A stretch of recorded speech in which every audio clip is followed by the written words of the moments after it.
Hi guys, welcome to my channel reading lovers. I hope you are working hard. आज हम करेंगे अपना practice set, लेकिन इससे पहले हम अपनी दो बुक्स कवर कर चुके हैं, क्लास 6 की हनीशक्ल और क्लास 7 की हनीकॉम्ब। और हम इसके अलावा हम अपनी आइडियम फ्रेजेस भी कवर कर चुके हैं। अगर आप उन्हें देखना चाहते हैं तो हमारे चैनल की प्लेलिस्ट में जाकर देख सकते हैं। So we should carry on. हमारा फर्स्ट क्वेश्चन है यहाँ पर, A sentence has been given in active and passive voice out of the four alternative suggested below। यहाँ पर मेनली ये जो हमें इंफॉर्मेशन गिवन रहती है, आप इसको ऑलवेज ध्यान से पढ़िए क्योंकि इसको पढ़ना बेहद ज़रूरी होता है। कई बार हम क्या करते हैं, बिल्कुल हरी में इसको जस्ट एक लुक देकर और नीचे चले जाते हैं, लेकिन इसको पहले ध्यान से पढ़िए। Out of the four alternatives suggested below, select the one which best expresses the same sentence in passive or active voice। क्योंकि जो भी हमें सॉल्व करना होता है उसका सारा जो क्राइटेरिया है वो नीचे यहाँ पर गिवन होता है। सो फर्स्ट वन है यहाँ पर, He was congratulated by his teacher on his brilliant success in the recent examination। इसका हमें क्या ढूंढना है, क्योंकि ये ऑलवेज पैसिव में है और यहाँ पर हमें क्या कहा गया है कि जो इसका same sentence means may be active और पैसिव, क्योंकि ये हमारे यहाँ पर पैसिव फॉर्म में गिवन है, तो हमें ढूंढना होगा जो पैसिव में सेम इसका मीनिंग क्रिएट करता है। सो यहाँ पर इसका सबसे बढ़िया तरीका है कि आप इसको कंपैरिजन करके देख लीजिए। जिसे यहाँ पर है हिज टीचर, हम कंपेयर करके करते हैं। हिज टीचर मेनली ये सारों में सेम ही है। कंग्रेचुलेटेड हिम ये सेम है। इससे सबसे ज़्यादा फायदा क्या होगा, क्योंकि इससे गलत या कंफ्यूजन होने की संभावना बहुत ही कम रहेगी। On his brilliant success, then यहाँ पर ऑन है for. So then again back to your question. आपके क्वेश्चन में आपको क्या गिवन है, ऑन ना कि for. So this option is cut. ये बिल्कुल बारीकी से ध्यान रखना है आपको कि हमें दिया क्या गया है और इसकी जो मेन जो सेंस है हमें वो ही रखनी है। देन यहाँ पर third one, on his success. Then यहाँ पर ओमिशन कर दिया गया है, इन द रीसेंट एग्जामिनेशन। इन दोनों सेंटेंसेस में इसका ओमिशन है, in the recent examination. So this option is also cut. So our right answer is option A. So हमारा जो राइट आंसर है ऑप्शन ए रहेगा। This is correct. तो इस तरह आपने अपने क्वेश्चन सॉल्व करने हैं एग्जाम में।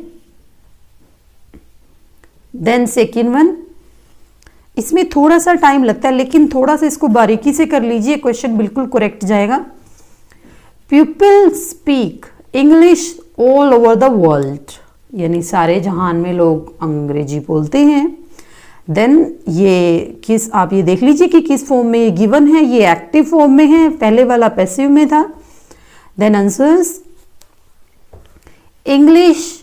अब ये आपको पता होगा कि क्योंकि जो वॉइस का जो मेन जो सिंटैक्स होता है वो सब्जेक्ट, वर्ब और ऑब्जेक्ट का होता है। बाकी सारे बीच में एडअप हो जाते हैं। एडवर्ब हो गया, एडजेक्टिव हो गया, कोई नाउन हो गया, means may be. So main जो इसका क्राइटेरिया रहता है यही रहता है। सो हमें ये सब्जेक्ट उठाना है इंग्लिश, जो सारों में सेम है English. Then all over the world, English इसमें लिया गया है इन स्पोकन, was spoken या is spoken।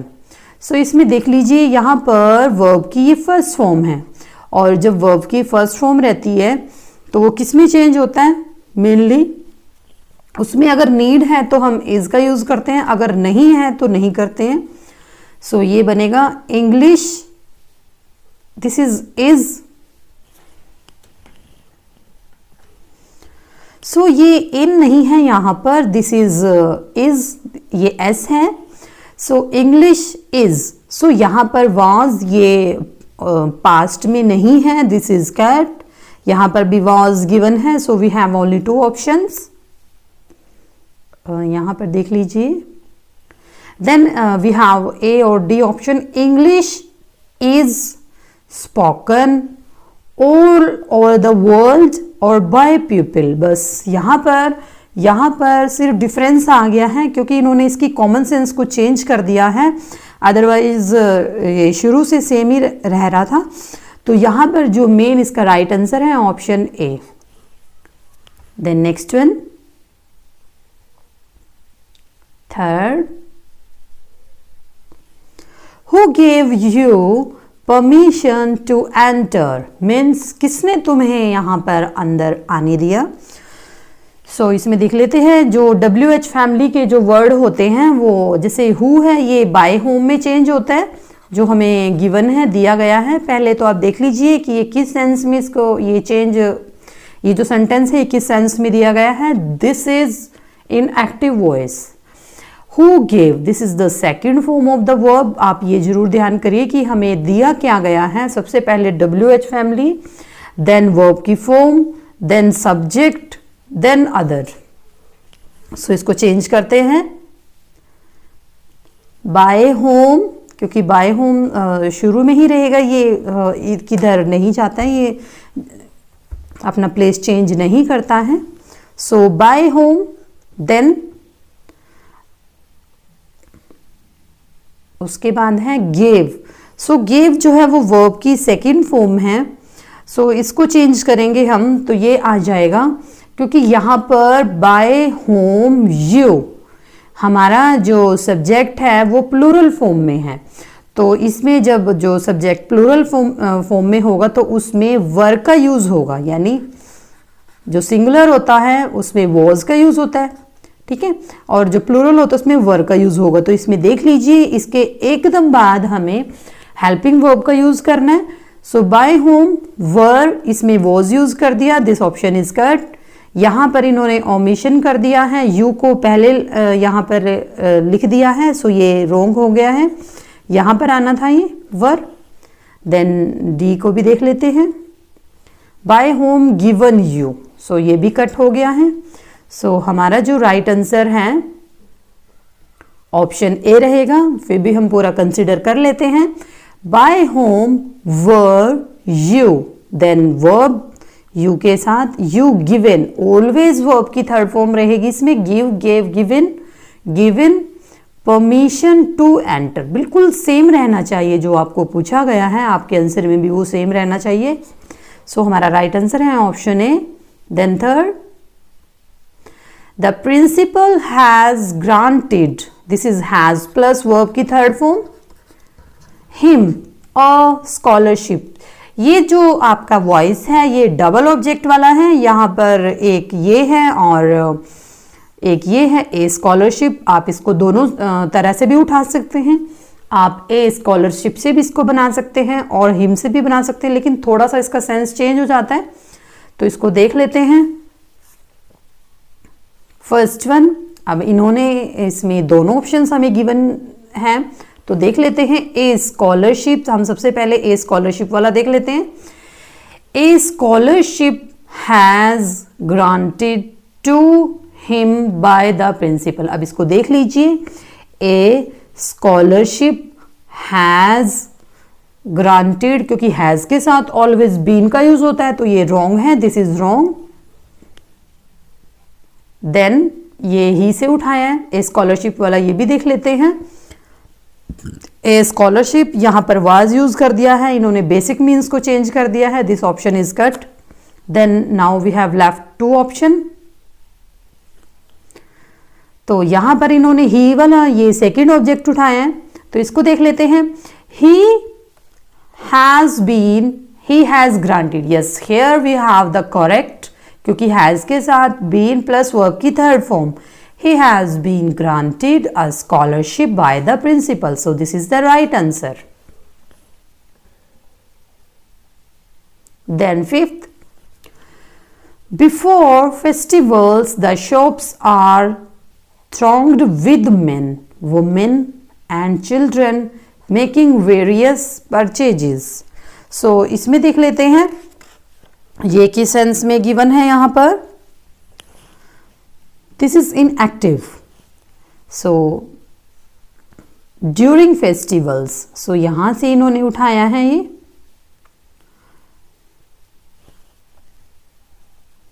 अब इसका ऑप्शंस देख लेते हैं। During festivals people throng the shops, क्योंकि यहाँ पर this option is also wrong, क्योंकि ये इसका सारा जो ये बेसिक मीन्स है ये कवर नहीं करता है। फिर भी आप इसको कंसीडर जरूर करिए। यहाँ पर कहीं ड्यूरिंग दिख रहा है? नो। देन सेकंड कहाँ से उठाया इसने? मैन, वुमेन एंड चिल्ड्रन, तो इसने उठाया है यहाँ से man, women and children.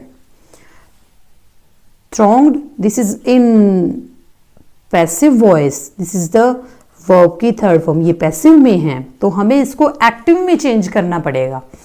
So men, women and children throng,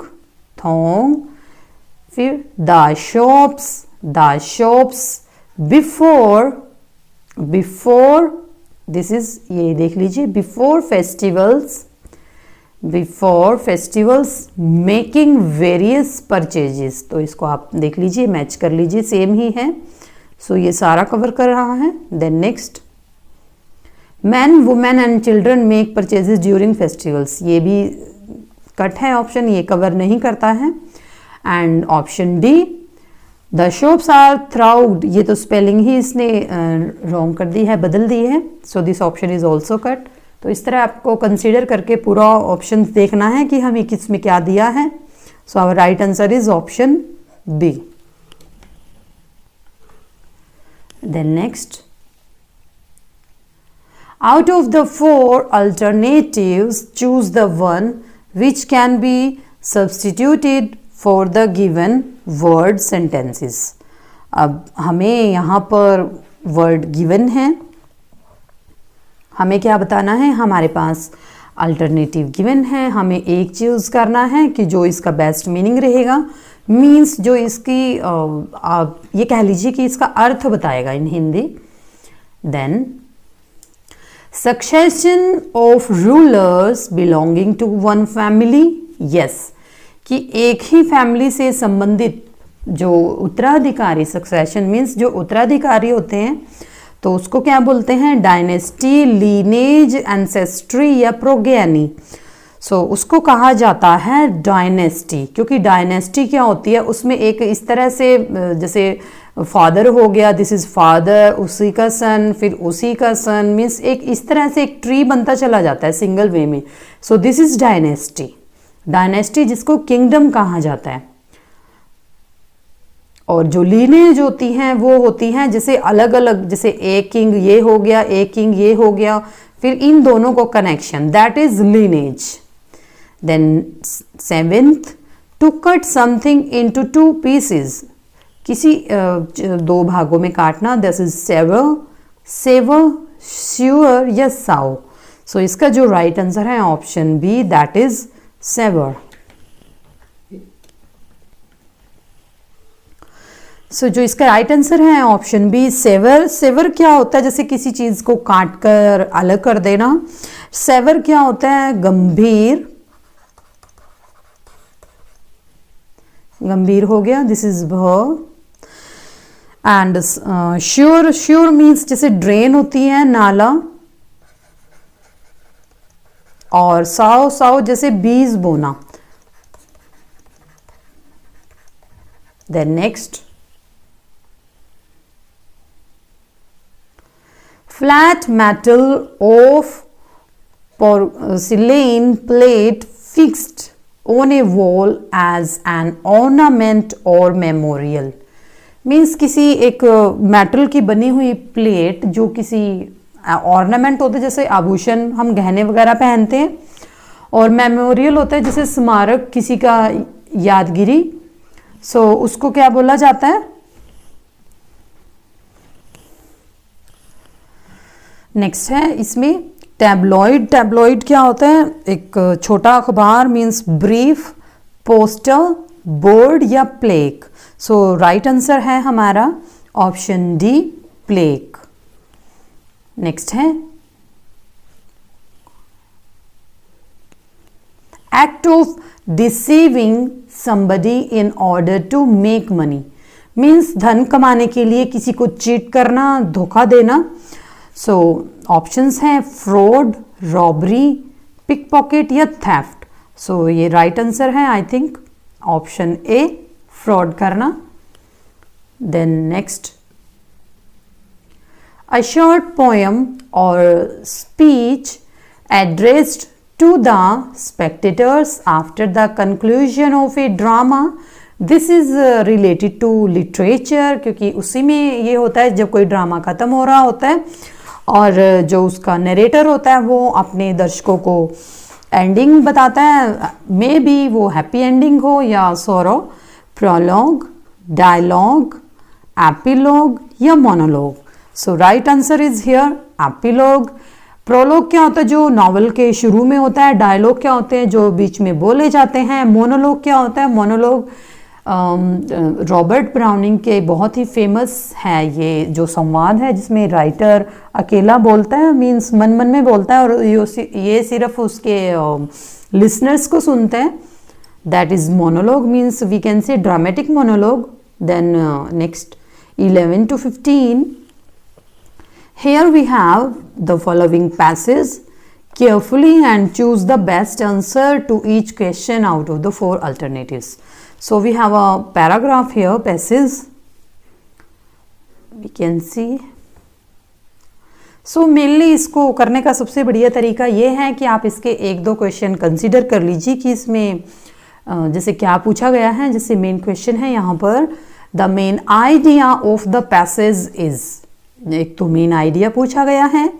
और जैसे सेकंड है the mode of approach is, कि जो यहाँ पर जो राइटर ने यूज़ किया है लैंग्वेज को, वो क्या मोड इसमें यूज़ किया गया है. ये दिस इज लॉजिकल है, ये एटोनमिकल है या डिस्क्रिप्टिव है या एक्सपोजिटरी है.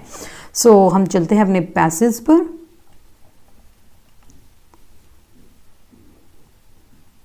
The achievement of science in the 20th century has been very great. Its influence can be felt in every sphere of life. So यहाँ से हमें ये पता चल रहा है कि यहाँ पर साइंस की जो इम्पोर्टेंस है वो बताई गई है. From the small pins and needles to the huge iron sheets, joints, most of the things we require for our everyday use come out of factories where scientific principles are utilized for practical ends. Then science has enabled man to bring forces of nature under control and to use them for his own advantage. Means यहाँ तक हमें समझ आ चुका है कि science के uses हैं, इसमें उसके एडवांटेजेस हैं. It has brought the distant part of the world close together. Our knowledge of the universe has been much widened on account of, ये वाले वर्ड भी देख लीजिए, ये फ्रेजेस हैं यहाँ पर. On account of the this is untiring efforts of the astronomers like Jeans and Eddington. Remarkable cures of human disease have been possible owing to the discovery of some wonderful medicines. Then we move to our questions. The main idea of the passage is the impact of science can be felt in every sphere of life. Science is anathema. Nothing is beyond the pure view of science. या science can work miracles. So हमारा right answer है option A. जो idea है इसमें main science के impact के बारे में है. Then the mode of the approach is, यहाँ पर लॉजिकल है, एनाटॉमिकल है या फिर डिस्क्रिप्टिव है या एक्सपोजिटरी है. सो जो राइटर ने यहाँ पर एक मोड यूज़ किया है वो एनाटॉमिकल है क्योंकि इसमें सारे स्फीयर्स की बात कही गई है. That is related to anatomy, means जो सर्व ज्ञान रखता हो, that is anatomy. What has enabled man to harness the forces of nature to the advantage of mankind? Means क्या इनेबल बनाता है मैंस को, आर्ट्स, ओरेटरी, ब्रेवरी या science. So right answer is here option D, क्योंकि focus इस passage में science पर है। सो यहाँ राइट आंसर रहेगा option D. Science has proved a great boon, means आप पैसेज तो करिए लेकिन इसके साथ ही आप अपने रूल्स को भी अप्लाई करिए। जैसे यहाँ पर हमें गिवन है हैज़ प्लस V3 वाला रूल्स, यानी हैज़ प्लस वर्ब की थर्ड फॉर्म। अ ग्रेट बून, बून क्या होता है? आशीर्वाद। तो जो साइंस है वो किसके लिए एक आशीर्वाद है? जैसे मीन्स साइंटिस्ट, आर्टिस्ट, एक्सप्लोरर्स या मैनकाइंड, मीन्स ये किसके लिए है? ये सभी के लिए है, क्योंकि ये वाला मैनकाइंड में ये सारे आ जाते हैं जो मैनकाइंड होता है। Then next, the most appropriate title for the passage will be, इसका मोस्ट अप्रोप्रिएट टाइटल क्या होगा? Science is a curse, science a great boon, achievements of science, या none of these. So right answer is here option C, achievements of science. Means हम इन दोनों में उलझ सकते हैं। जैसे साइंस ए ग्रेट बून, यहाँ पर साइंस की एक ग्रेट बून के बारे में नहीं, इसकी अचीवमेंट्स के बारे में बात की गई है। सो ये थोड़ा आपको ध्यान रखना है। Then 16 to 20, then read up these sentences to find out if there is any error in it.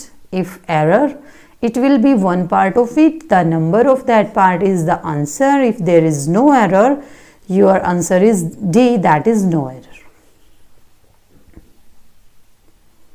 ये बहुत इंपॉर्टेंट रहते हैं और ये मोस्टली हर एग्जाम में आते हैं, so never ignore it.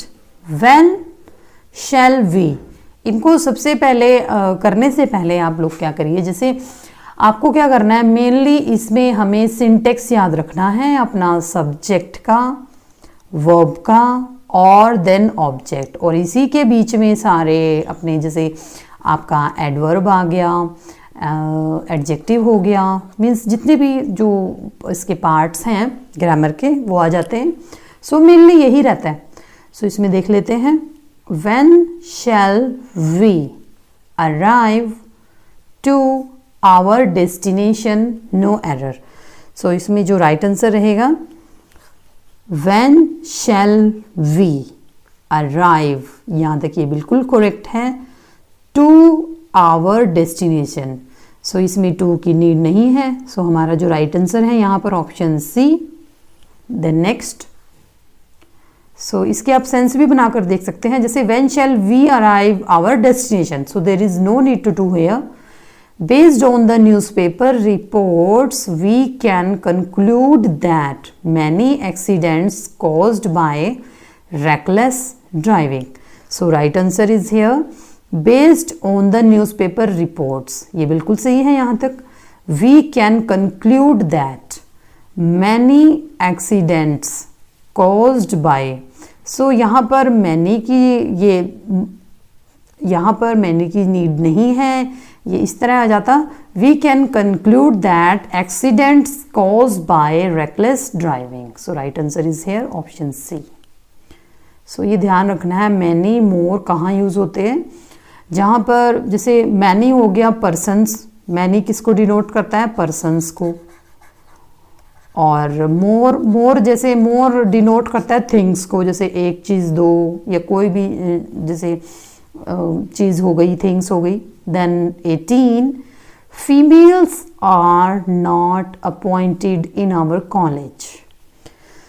So females are not appointed in our college. So this is all right, option D is our answer. Then the officer is angry on the clerk for not attending to the work. So right answer is here, the officer is angry. The officer is angry on the clerk. So यहाँ पर ये ऐसे आता है, the officer angry on the clerk for not attending to the work. So यहाँ पर right answer रहेगा option B.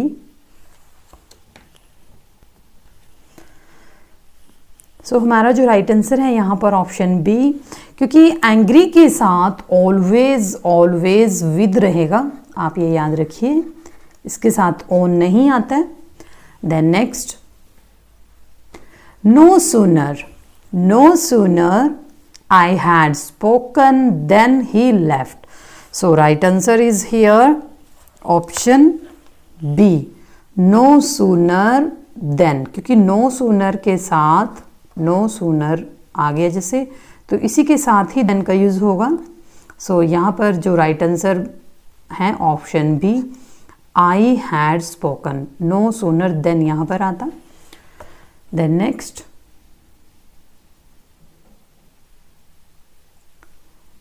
(21 to 25) choose the word opposite in meaning to the given word in bold। Means ये antonyms हैं, आपको जो word given है आपको इनका एंटोनिम बताना है, मीन्स ये अपोजिट्स बताना है। सो वर्ड है conciliations, that is conciliations means समझौता, डिस्प्यूटेड विवादित, इरिटेशन परेशान होना, सेपरेशन अलग होना, कन्फ्रंटेशन सामना करना। So right answer is here option D, यानी सामना करना या समझौता करना। देन 22, मिथ क्या होता है? मिथ होता है जैसे रहस्य या कोई छिपी कहानी। ट्रूथफुल, फैक्ट, फ्लैशहुड या story. So right answer is here option B, myth क्या होता है? कोई फैक्ट होता है, कोई रहस्य होता है। देन 23,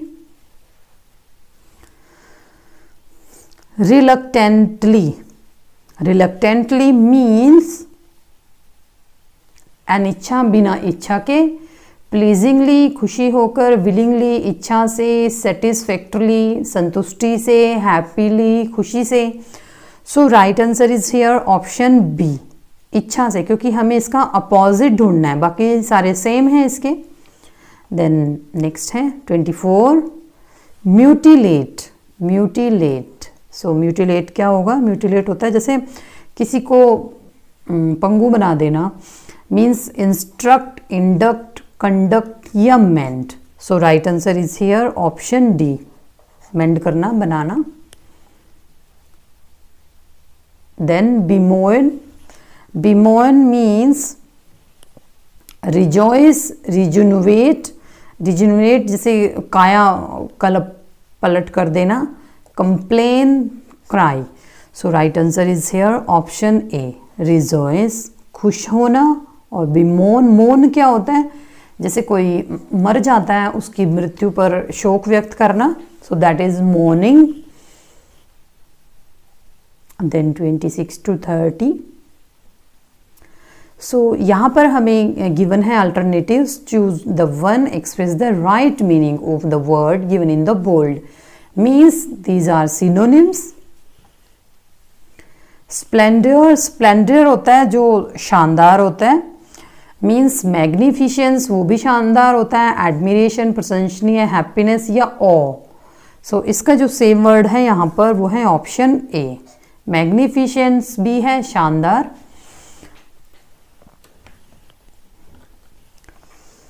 सो हमारा राइट आंसर है ऑप्शन ए। जैसे मैग्निफिशेंट क्या होता है? मैग्निफिशेंस होता है जैसे शानदार, कोई शानदार काम करने वाला। मीन्स जैसे बॉक्सिंग चैंपियन है एमसी मैरी कॉम, उनको टाइटल मिला हुआ है मैग्निफिशेंट मैरी का। So she is the lonely women जिनको ये टाइटल है, अचीव है। Then next, inception means, inception क्या होता है? स्थापना। इनिशिएटिव होती है शुरुआत करना, बिगिन भी शुरुआत करना। ओरिजिन अलग होता है, इनिशियल भी शुरुआत करना होता है। ओरिजिन मीन्स जहाँ से कोई चीज़ उत्पन्न होती है, जैसे सपोज ये कोई चीज़ है और यहाँ से इसका ओरिजिन है, means that thing is origin. So हमारा जो राइट आंसर है यहाँ पर ऑप्शन डी, इंसेप्शन मीन्स किसी चीज़ का ओरिजिन, यानी उद्गम स्थान जिसको कहा जाता है। देन कोलोजल क्या होता है? जो बिग होता है, विशाल होता है, यानी फेमस। विगोरियस मीन्स जोरदार। एनर्जेटिक शक्तिशाली, इनोमियस, इनोमियस होता है जो विशाल होता है, बड़ा. So right answer is here. I think you can understand. Option D. Then paradox. This is a very very important word in figure of speech. Paradox क्या होता है? मीन्स दो अपोजिट स्थितियां. जैसे फॉर एग्जाम्पल यहाँ पर किसी की खुशी की बात कही गई है और साथ ही उसी लाइन में, सेम लाइन में किसी की डेथ की भी बात हो रही है, तो that thing is paradox. Paradox means opposite things, विरोधाभास. पैराडाइज, स्वर्ग, क्वेश्चन, पजल, परेशान हो जाना, चैलेंज, चैलेंज करते ना. So right answer is here option C. क्योंकि पैराडॉक्स जो होता है वो किस स्थिति में आता है? वो पजलनेस की स्थिति में आता है. क्योंकि एक ही सेंटेंस में जब राइटर ये दोनों चीजें यूज कर देता है तो लिसनर ऑब्वियसली पजल हो जाता है. सो इसका जो सिनोनिम रहेगा यहाँ पर पजल. देन नेक्स्ट है प्रोलिफरेट. प्रोलिफरेट क्या होता है? जो महान होता है, यानी that is this is proliferate, prohibit, stipulate या रिप्रोड्यूट.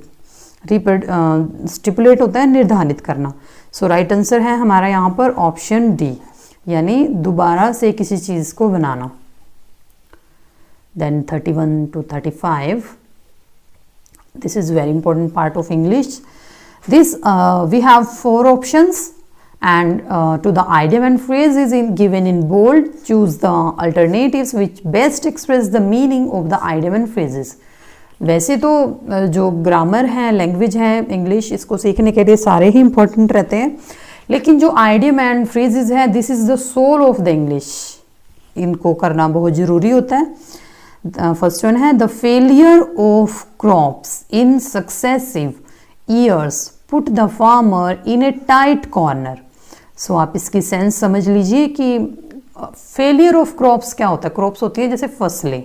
अब फसलों का जो फेलियर्स है, नुकसान है, किसान को एक परेशानी में डाल सकता है. टाइट कॉर्नर मीन्स उसको परेशान कर सकता है. In a closed room, in a small field, in a difficult situation, in a meadow. Meadow क्या होता है? मीडो होते हैं जो ओपन ग्रास लैंड होते हैं, जैसे अमेरिका, इस तरह की जो कंट्रीज हैं, जैसे वहाँ पर स्टेपीज, इस तरह की जो ग्रास होती हैं, काफ़ी बड़ी बड़ी होती हैं, that is meadow. So right answer is here option C, यानी एक डिफिकल्ट सिचुएशन. देन नेक्स्ट है the effort to trace the culprit was a wild goose chase. Culprit क्या होता है? कल्प्रिट होता है जो अपराधी होता है. Means fruitful hunting, futile search, ideal seeking या जेन्युइन एफर्ट. तो देख लीजिए वाइल्ड गूज चेज, इसका मीनिंग समझ लीजिए आप. वाइल्ड होती है जंगली, गूज, गूज क्या होती है? जो बत्तख होती है. अब आप देख लीजिए बत्तख को किसका प्रतीक माना जाता है. सो हमारा जो राइट आंसर रहेगा option B, futile search. Futile, futile क्या होती है? जो उपजाऊ. देन नेक्स्ट है यहाँ पर the story does not hold water. Means जो ये कहानी है इसमें ये पानी नहीं रखती है. Means does not deserve appreciation, does not fulfil the requirements, can not be believed या can not be valued. So right answer is here option B, does not fulfil the requirements. Means यहाँ पर जो hold, पानी को पकड़ना, means जो इसकी requirements हैं ये इसको कंप्लीट नहीं करती हैं. मेनली आइडियम और फ्रेजेस में क्या होता है? जो जेन्युइन रीजन होता है वो उनका आंसर होता है, जैसे ऑप्शन बी है इसका आंसर. देन नेक्स्ट है Raj could not play the sorry this is pay the bill, so he asked the owner to put on the cuff. Put on the cuff means on credit, against his credit card, in his bank account, in his friends account. तो आप देख लीजिए put जो bill pay नहीं कर पा रहा है तो उसने अपने ऑनर से क्या पूछा. सो इसका जो राइट आंसर है यहाँ पर ऑप्शन ए है, ऑन हिज क्रेडिट. मीन्स उसका श्रेय उसने अपने आप लिया. Put on the cuff. His statement is out and out. His statement is out and out a lie. Lie होता है झूठ बोलना. So totally, simply, merely या slightly. So right answer है यहाँ पर ऑप्शन A, means पूरी तरह से, यानी out and out means पूरी तरह से. Then 36 to 40. Here we have been written out of which 3 are correctly spelt and 1 is wrongly spelt. Find the wrongly spelt word out of the 4 responses. So इसमें देख लेते हैं कौन सा right है. एमिनिएंट, इमिनेंट, एलोक्वेंट या एक्जुबेरेंट. सो राइट आंसर है यहाँ पर ऑप्शन बी, इमिनिएंट. इसमें एक एम और आएगा.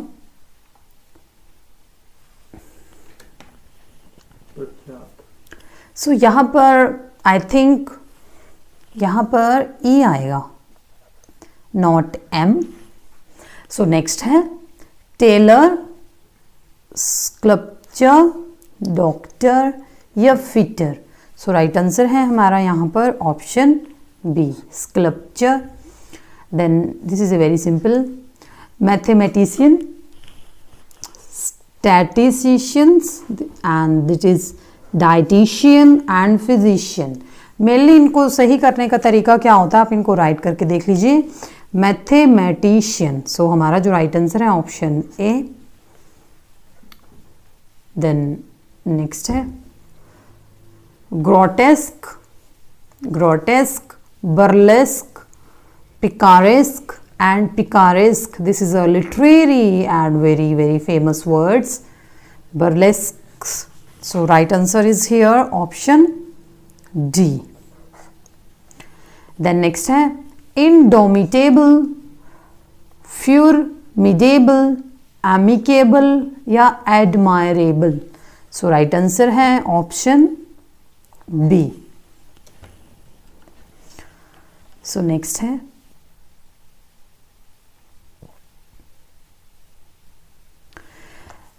we have sentences are given with blanks to be filled with an appropriate suitable word.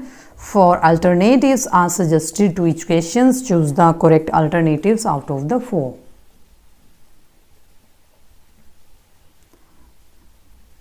Then first one है इसमें Nadhika was musing dash memories of the past over, about, on या from.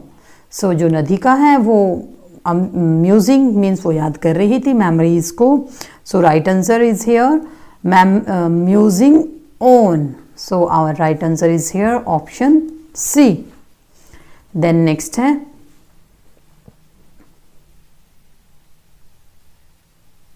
The lame boy try to climb up the staircase without dash help. Little, any, some या many. So right answer is here option B, any. So little, any, some इस पे हमने एक special video भी बनाई है. So आप हमारी वीडियोस हमारे प्लेलिस्ट में जाकर देख सकते हैं. Then next है A school has its own set of rules dash all good pupils should follow them. Means but or so या and कि इस सेंटेंस में किसकी सेंस बनती हैं. So our right answer is here option D, क्योंकि A school has its own set of rules and all good pupils should follow them. Then next है On my return from a long holiday, I had to dash with a lot of work. इस तरह के word आप जरूर देख लीजिए, ये plural form में आते हैं. a lot of, on account of. So options है कैच ऑन, कैचअप, मेकअप या take up. So right answer is here option B, catch up. had to catch up with a lot of work. Then 45. Only one of the boys dash not done the homework given yesterday. Has, can या could, इसको ये वाला बिल्कुल easy है। जैसे ये boys है, ये प्लूरल फॉर्म में है, सो प्लूरल वाले में क्या आएगा आपके, तो प्लूरल में फिल होगा ऑप्शन बी, क्योंकि जब ये प्लूरल हो जाता है तो इसके साथ सिंगुलर सेंस का यूज होता है। So right answer is here. Then 46 to 50, the first and the last part of the sentence, paragraph of number 1 to 6, the rest of the sentence, paragraph is split into 4 parts and named PQRS. These 4 parts are not given in their proper order. Read the parts and find out if the 4 combinations is correct.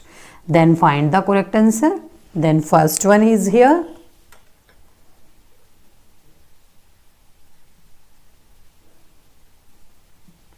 A dictionary, this is a dictionary, arrange words about which information containing alphabetically is a book is given. I think this is very easy. So इसको देख लेते हैं। So first में आएगा आपके a dictionary, उसके बाद हमें PQ से अरेंज करना है इसको, then इसको देख लेते हैं। So a dictionary, यहाँ पर is a book, so S में देख लेते हैं। We have 2 options left, A dictionary is a book, then is a book, then arrange words, यहाँ पर ये देख लीजिए अरेंज वर्ड्स, सो यहाँ पर बनेगा SRPQ, ये इसका राइट आंसर है, ये देख लीजिए। A dictionary is a book containing alphabetically arranged words about which information. Then next है agriculture, cotton for our clothes, then raw materials like jute and sugarcane for our industries give us food and food for cattle. So इसमें देख लीजिए sense किसकी बन रही है, agriculture gives us food, I think S वाली है। So first और लास्ट को कंसिडर कर लेते हैं। देन एस में आर है, gives us food and sugar cane, और इसमें पी वाला है gives us food cotton for our cloth, तो इसकी सेंस सही बन रही है ऑप्शन डी, तो ये रहेगा agriculture gives us food, cotton for our clothes, then raw materials like jute and sugarcane for our industries. Then next है today political freedom and right, however money and till all that money assures people equality before law, then today this is to elect their government and can buy is not fairly distributed. so यहाँ पर जो right answer रहेगा option D.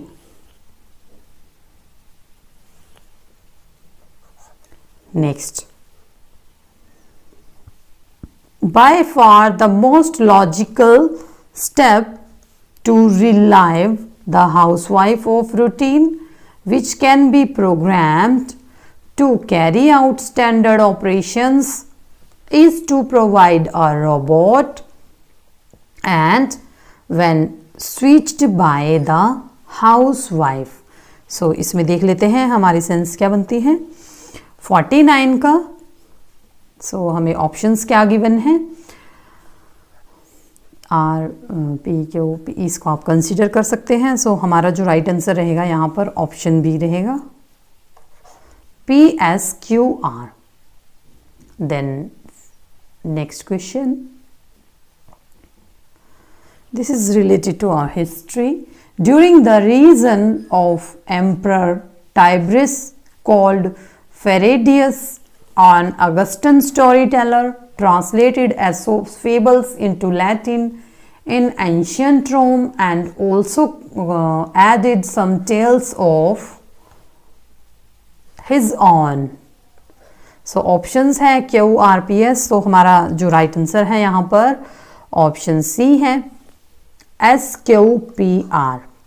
सो इसको हम consider कर लेते हैं. We have our option SQPR. आप देख लीजिए इसको, जो पूरा सेंटेंस बन जाता है जैसे During the reign of the Emperor Tiberius in ancient Rome, an Augustan storyteller called Phaedius translated Aesop's fables into Latin. So this is all about this session. Thank you so much.